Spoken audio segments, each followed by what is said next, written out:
presented by DK Pictures.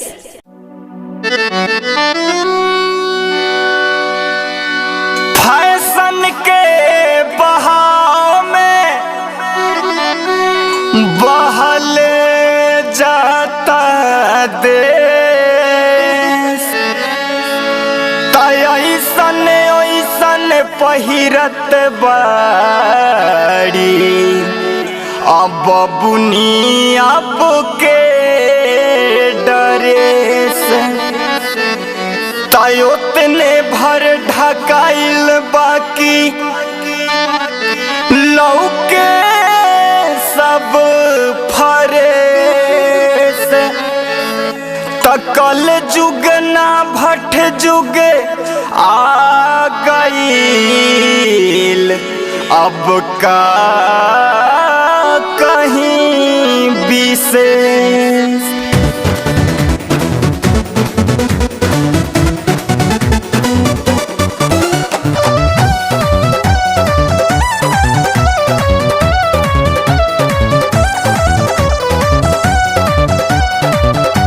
Presented by DK Pictures. ओठावा के लाली कनवा के बली बड़ा नीक लागेला, ओठावा के लाली कनवा के बली बड़ा नीक लागेला, कि तोहर सोरह के उमरिया बब क्यूट लागेला, कि तोहर सोरह के उमरिया बब क्यूट लागेला।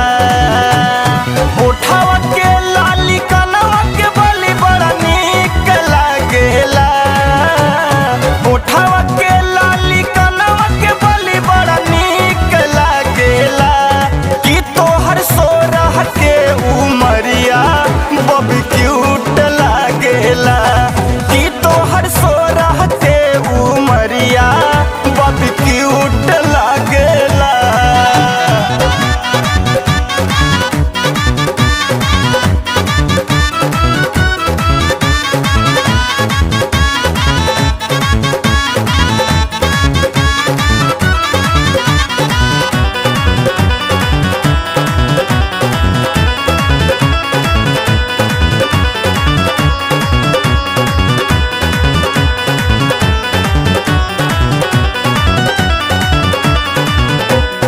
घूरे तू जालू बजरिया, फैशन में रहेलू गोरिया, नैना में नैना मिला के करे जा दिल धड़कावेलू गोरिया।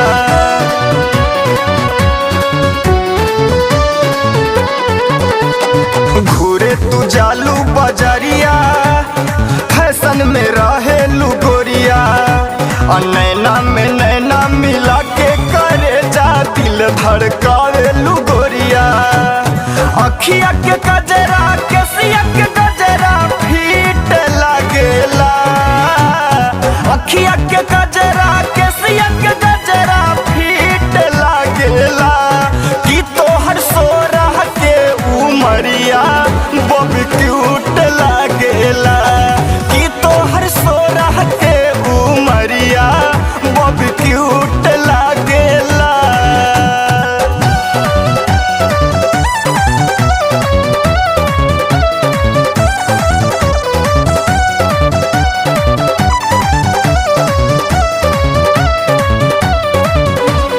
रूपवा तोहार गोरी मल के करिश्मा के जैसन झलके, पलटेलू जाबे नजरिया ये रानी ब्यूटी तोहार गोरी छलके।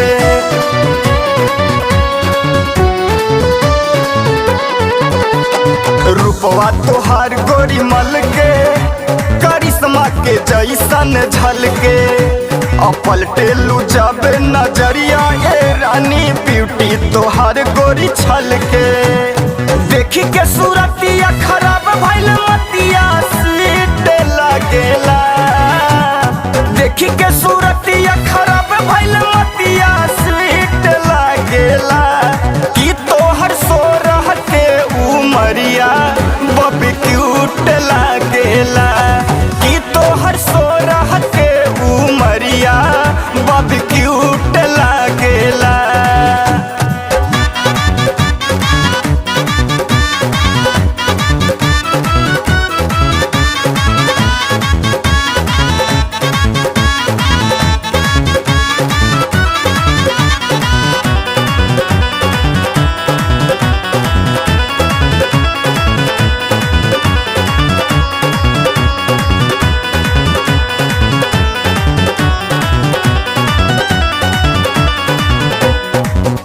हम तोहके बताई, दिलवा में तोहके छुपाई। गिरजा मोहित के माना बतिया, ये रानी सियम साजन ने दुल्हन बनाई।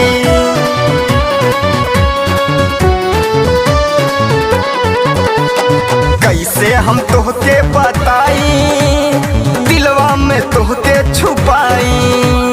गिरजा मोहित के मन बतिया, ए रानी सियम साजन दुल्हन बनाई।